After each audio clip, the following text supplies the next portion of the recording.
इतिहास के पन्नों में कुछ तारीखें स्याही से नहीं बल्कि बेगुनाहों के खून से लिखी जाती हैं। 13 अप्रैल 1919 पंजाब के अमृतसर शहर में बैसाखी का उल्लास था। हवा में एक अजब सी शांति थी, लेकिन ये शांति किसी बड़े तूफान से पहले की खामोशी थी। अमृतसर का जलियांवाला बाग, ऊंची ईंटों की दीवारों से घिरा एक मैदान जहां से बाहर निकलने का सिर्फ एक ही संकरा रास्ता था। उस दिन वहां हजारों की भीड़ जमा थी। कुछ लोग अपने नेताओं डॉक्टर सैफुद्दीन किचलू और डॉक्टर सत्यपाल की गिरफ्तारी का शांतिपूर्ण विरोध करने आए थे। पर बहुत से लोग, महिलाएं, बुजुर्ग और छोटे छोटे बच्चे, वो तो बस बैसाखी का मेला देखकर वहां सुस्ता रहे थे। उन्हें राजनीति से कोई लेना देना नहीं था। लेकिन ब्रिटिश हुकूमत की आंखों में ये शांतिपूर्ण सभा बगावत थी। शाम के करीब 5:30 बज रहे थे। तभी उस बाग के इकलौते संकरे रास्ते पर भारी बूटों की आवाज गूंजी। जनरल डायर अपने 50 हथियारों से लैस सैनिकों के साथ उस रास्ते पर आकर खड़ा हो गया।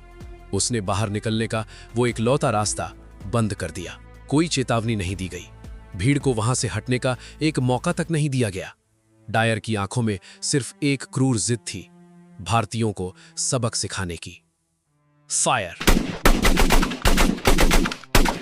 और उसके बाद जो हुआ उसने इंसानियत की रूह को कंपा दिया। गोलियों की गड़गड़ाहट से पूरा बाग दहल उठा। चारों तरफ चीख पुकार मच गई। लोग जान बचाने के लिए भागने लगे, लेकिन भागते भी कहां, चारों तरफ ऊंची दीवारें थी। निहत्थे लोग सीनों पर गोलियां खाकर गिर रहे थे। कोई अपनी मां को पुकार रहा था, कोई अपने बच्चे को सीने से लगाकर बचाने की नाकाम कोशिश कर रहा था। गोलियों की बारिश से बचने के लिए लोग बाग के बीचों बीच बने एक कुएं में कूदने लगे। चंद मिनटों में वो कुआं इंसानी लाशों से ऊपर तक भर गया, जिसे आज हम शहीदी कुआं कहते हैं। 10 मिनट, पूरे 10 मिनट तक गोलियां चलती रहीं। सैनिकों ने 1650 राउंड गोलियां दागी, और वो तब रुके जब उनके हथियार खाली हो गए। जब धुआं छटा तो वहां सिर्फ लाशों का अंबार था। मिट्टी लाल हो चुकी थी।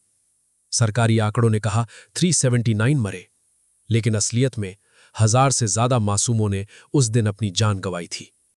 जनरल डायर को लगा था कि इस खौफ से भारतीय डर जाएंगे, वो घुटने टेक देंगे। लेकिन वो गलत था, बहुत गलत। जलियांवाला बाग की उस लाल मिट्टी ने आजादी की ऐसी चिंगारी को जन्म दिया जो अब बुझने वाली नहीं थी। उधम सिंह और भगत सिंह जैसे हजारों युवाओं के दिलों में जो उस दिन आग लगी, उसने ब्रिटिश साम्राज्य की जड़ें जलाकर राख कर दी। आज भी जलियांवाला बाग की दीवारों पर गोलियों के निशान मौजूद हैं। वो निशान चीख चीख कर कहते हैं कि आजादी हमें खैरात में नहीं मिली, इसकी कीमत हमारे पुरखों ने अपने लहू से चुकाई है। उन सभी अमर बलिदानियों को शत शत नमन। जय हिंद।